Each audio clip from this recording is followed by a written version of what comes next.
Welcome to Carpool Conversations, where our goal is to help equip parents to have meaningful, Christ-centered conversations with their kids. I'm Amy Lowe. And I am Sara Jones. And today we're going to be talking about how to keep Jesus at the center of Christmas.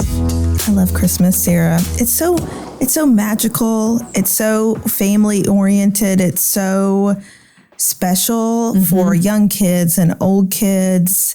You know, the twinkle lights and the sparkles and all the things that go with it. I do not love the shorter days where it gets dark so early. But other than that, I probably love most everything else about the season. And this episode is focused on how we can take full advantage of the Christmas season with our kids, how we can take a beat and shine a light on this moment so that we focus on Jesus and take advantage of the opportunity of this season that we're about to hop into. Yes, the Jones household, we love Christmas.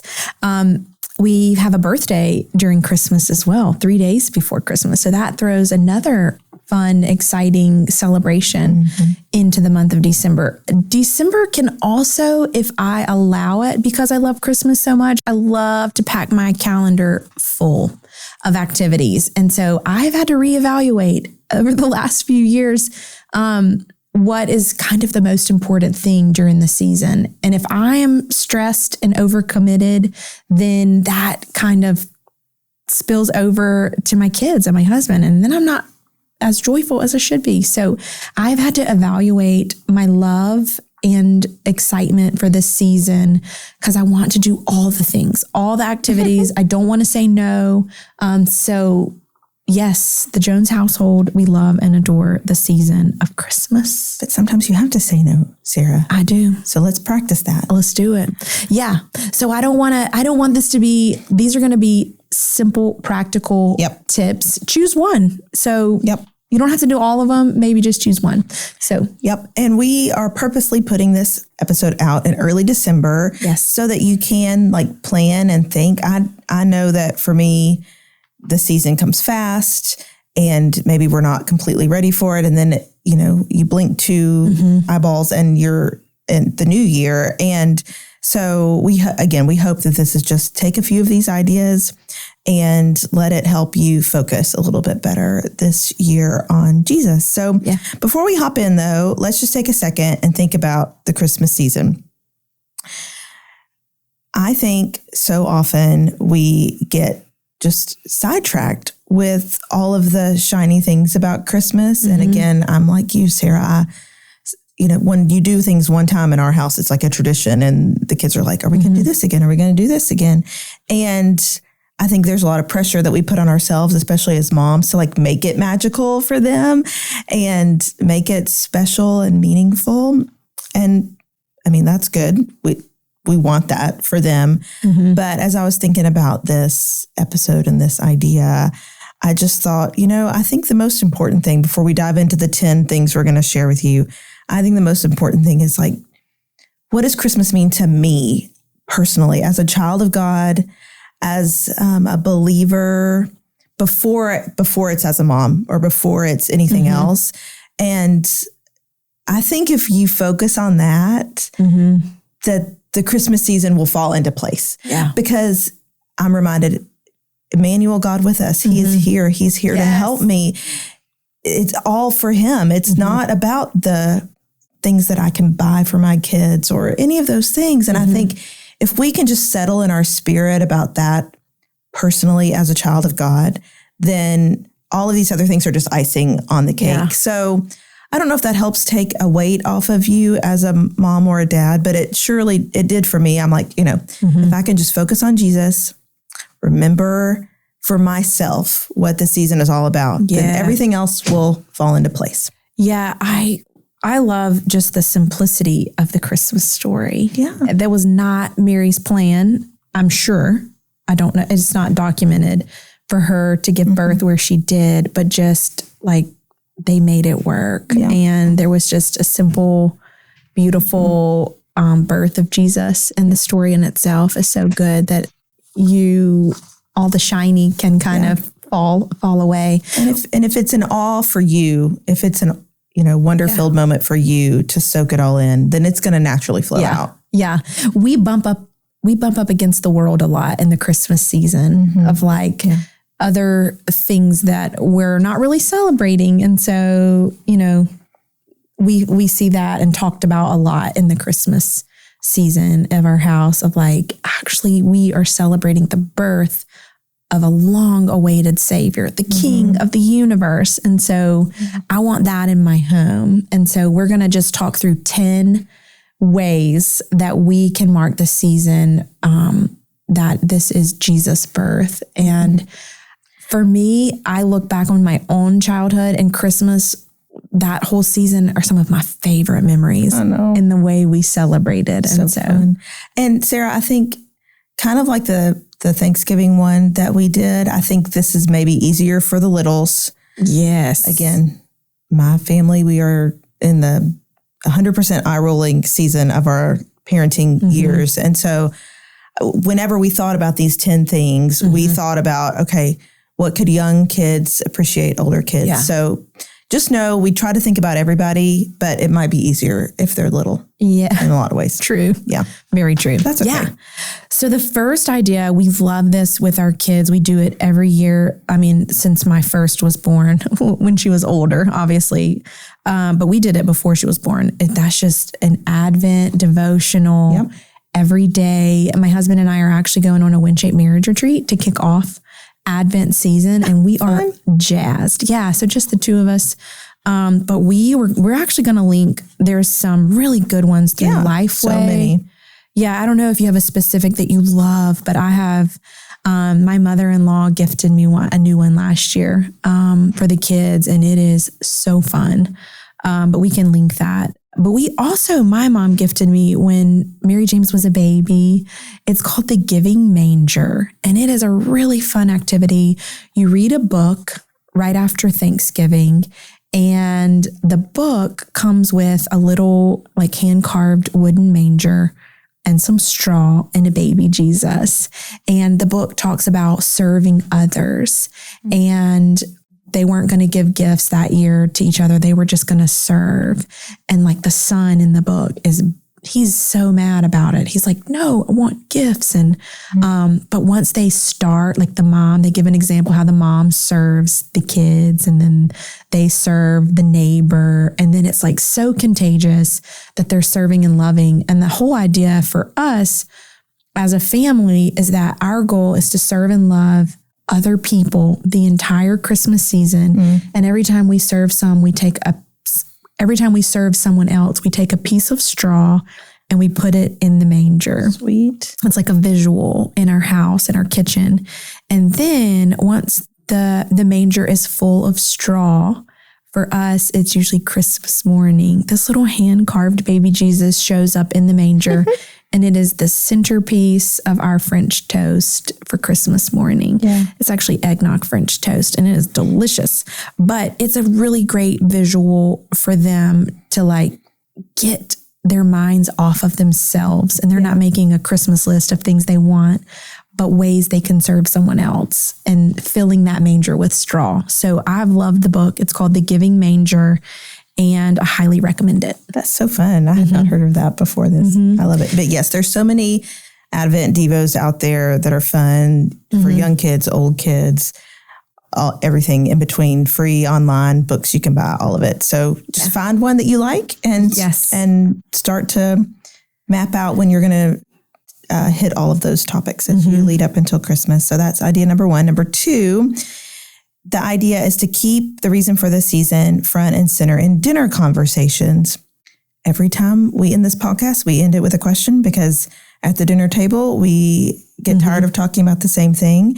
And so we are going to link in the show notes some holiday and Christmas conversation starters for your family.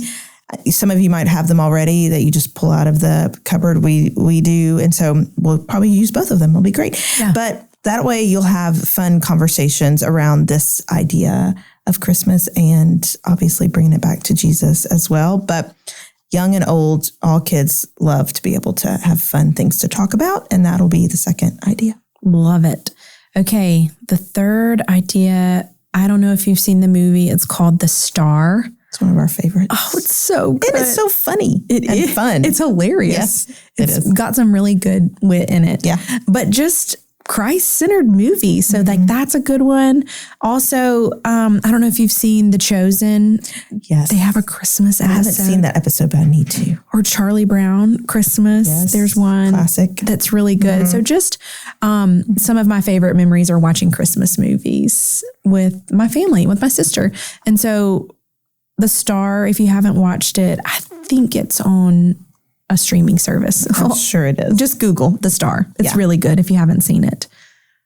And again, it's an animated movie, but it's so fun. Even my kids that are in the teenage years, they still love it. Yeah. So, okay, that's great. Number 4 is kind of in that same vein, Christmas music. There are so many stations. I think I heard the other day that like on one of the streaming places, there's like 30 something Christmas stations. There's so many out there, but so many of the Christmas songs, whether it's on a Christian radio station or not, like those songs are about Jesus. And so I think having those on in the background and then paying attention to them and unpacking some of the lyrics, there's probably some words in there that maybe they don't know what that means or what it's referring to that you can unpack with them.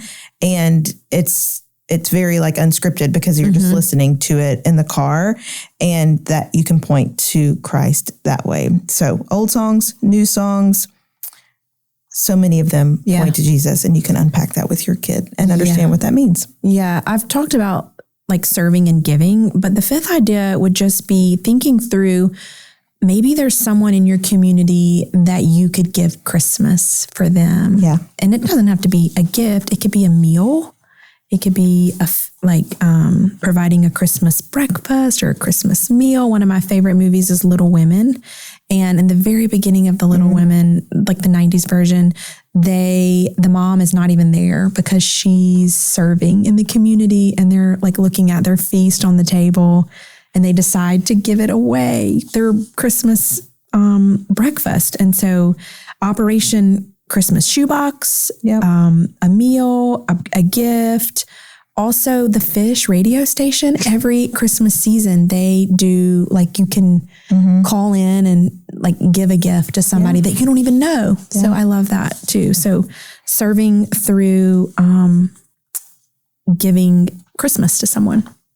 Yep, I love those things. And it is hard sometimes to come up with a new way of approaching it. So share those ideas with each other because I think a lot of parents want to make that a part of their Christmas, but might need some ideas. So that's the 5th idea. The 6th idea is pray and memorize. A couple of things here. We actually asked this question on the Moms Facebook group for Wind Shaped Camps because we pick their brains all the time and we ask them, like, how do y'all focus on Christmas with focusing on Jesus? And one mom said just verse memorization. And so I thought that was really fun. Like come up with a Christmas verse for the month of December that you're working on memorizing or a passage that you're memorizing. And she says, I love this. She said, verse memorization has been crucial for me. I do it in small chunks and repeat it throughout the day. Sometimes I'll even write the first letter of each word on my wrist as a Sharpie to jog my memory. I love that. I've often thought of creating a group or email list and just sharing this simple yet incredibly practical thing with others. So thank you, Jenny, for sharing that. And I just thought that was a neat idea to think about it in a Christmas way of like memorizing a verse together. Yeah. But also pray. We actually got this idea from Trudy, Kathy White. She does this, but she says that she gets her Christmas cards from people. You've heard this. And she keeps all of them. And then starting in January, she'll pull a Christmas card out of the deck and pray for that person. And then when it's her turn to pray for me, she'll always send me a text and just be like, we prayed for y'all. You know, we pulled out your Christmas card today and prayed for you guys. And I just think that's a really neat way to use the Christmas cards that you get in a neat and intentional ways to pray for those families. So that's the 6th idea. And the 7th idea, and this is a thing that, I don't know, it's been out for a long time, but we just discovered it. So maybe you also have not discovered it, but it's the Bible Project. They have an app. and lots of videos. They have tons of resources, but the Bible Project, and they have an Advent series on there. Okay. So it's different parts of the Christmas story. And they're these really fun animated videos, very thoughtful, very engaging. Claire loves them. And so we will definitely do that this Christmas season, but there's so many other ones out there. But if they love the Advent series, then you can look at all of the different other ones that they have. And that's a great thing to do, especially for visual learners. Mm-hmm. I love that. I love getting Christmas cards in the mail. Yeah. We run to the mailbox. We have to flip them over, and then we all get to draw one to be the one to open the card. How do you display them? Because that's my problem. I want to figure out a way, because I want to see all of them. Yes. Do you have a way? Yes. So I have a piece of furniture in my kitchen that they frame that piece of furniture, and they go from top to bottom and all the way around. Just stick it on with tape? With tape. That's a great idea. And then I keep every Christmas card that I've ever been, so for 2023, 2024, I just hole punch each card and I keep it in a metal ring. And so every Christmas season, I bring out all the years. It's so fun to see friends' kids grow up in these Christmas cards. So I love getting Christmas cards. I love praying for that family when I get the card. I love sending Christmas cards me too. Yeah. So I love the Christmas card idea. Okay, back on track. Now, 8th idea, which I am all for, it's give the gift of camp. Yeah. For Christmas. We do this with our marketing team here at WindShape Camps, and I love it every year. And it's grown to be a pretty big thing, but you can give the gift of camp, and we try every year to think of something new and exciting. But this year it is a new something exciting where you can let us know that you've registered, and we will send you a happy in the mail that you can wrap and put under the tree so that you can give camp to your kids. Yeah. And I don't know about you, but I love an experience. Yes. Gifting an experience over an actual gift that they're going to probably be over in about a week. That makes sense. So put that in your back pocket. But it ends on December 15th. And so I don't know when you're going to be listening to this, but if you're early, great. But if you miss this year, you always have hopefully next year. Or you can just wrap up a picture of camp. You sure get creative. Yes. Or hide a WindShape Camps ornament on the tree. Yeah. And say you have one last gift and it's hidden in this tree somewhere. Or a camp t-shirt. So many things that you could do. You could get creative. Yeah. But send us your ideas. So there's a form that they can fill out, and we'll put that in the show notes. Yeah, we'll link it in the show notes. You can fill it out, and then we will mail it to you. So fun. Okay, we're getting close. We are. 9th idea. Okay, this is kind of a 2-for-1 kind of thing, but it's other Advent traditions and resources. So again, we asked our Facebook moms. They came through for us yet again. And one said that they do Advent readings and candle lightings each week. And she said the kids fight over who gets to light the candle. So it's a big deal for them. And I can see how maybe for littles, you need to be a little careful with that. But having an Advent reading and lighting a candle is a special way to do it. I have never done that in my house before, but I think that's a neat tradition. And then another mom said that they have used these things called Advent blocks. Again, I'd never heard of this, but we'll link it in the show notes so you could see. Okay. She said it's great for elementary schoolers, and they're just these little blocks that you can rearrange, and they have meanings, and you can put them on your mantle or things like that. But it's a reminder of each kind of part of the Advent story. Again, a different kind of take on, not a book, not a video, but something tangible for kids, kind of like your manger one. Yeah. So that's the 9th idea. Love it. Okay. Final idea. I don't know about you, Amy. I grew up in a family that they loved to cook. They were actually really good. Anything, baking, a cake, cookies, anything, a beautiful meal. Both sides of my family, both grandparents. And then I married into a family that has a long history of just being really good cooks. And so does that put the pressure on you, Sara? Just a little bit. Yeah. But failure's good. And so sometimes you will miss the mark, but you try again. So we love to cook in our house, and I love to include my kids. They love to help. They love a job. I think I've shared with you, I don't love a mess. So I've had to like bite my tongue, when the eggshell gets in the bowl and be like, well, try again. It's okay. Mm-hmm. But the 10th idea is, baking and cooking. So a couple of years ago, I had a friend recommend a cookbook, and it is 12 recipes, and that you are cooking with your kids through the Christmas story. What? Yes. And it's good. And it has like discussion questions while you're enjoying the thing that you cooked. That's so fun. And the scripture to back it up. And we will definitely link it. That's so neat. But yeah, it's a great way. I think when we can create an environment in our home, we do this at camp a lot, but when we can create an environment in our home that includes the 5 senses, whatever that activity is, it's memorable. And so when you're thinking about baking, it's smells, it's taste, it's Christmas music playing, it's all of the senses are involved. And like some of my fondest memories were at my grandmother's house, waking up to the smell of bacon. Mm-hmm. And when I smell bacon now, it feels like I am at my grandmother's house. And I just go straight back to that feeling of being little and someone's preparing a meal for me. And so when we get all of those senses involved, we make the Christmas story come alive for them and memorable, and something that hopefully that they'll do with their kids, like your grandkids and their kids. And it'll be this beautiful legacy. So fun. I definitely want to learn about that book. Yes. Okay, friends, we've hit all 10.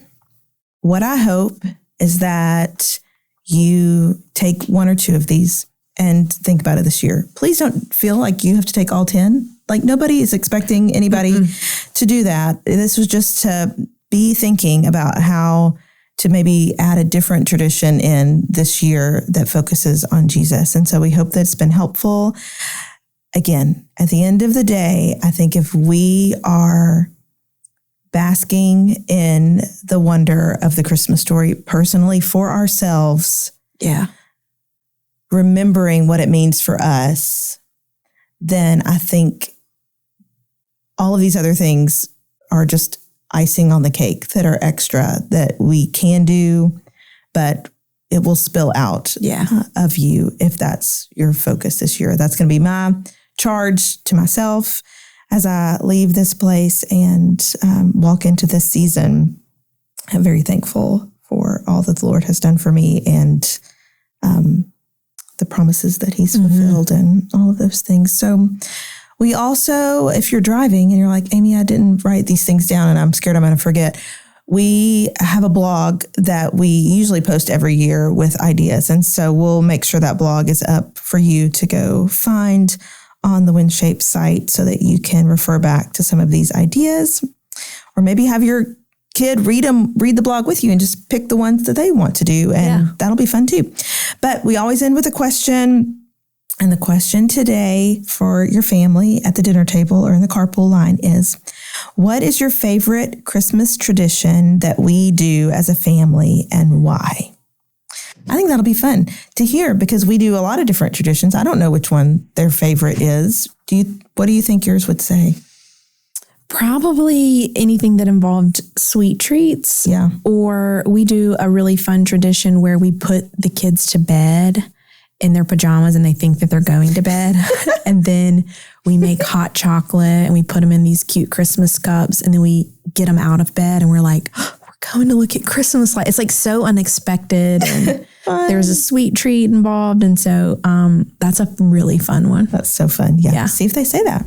But they might surprise you with something else that you're not expecting. I know. think that can be fun too. Yeah. But we hope you have a great Christmas season with your family and just here cheering you on. Yes. We'll see you next time. Merry Christmas.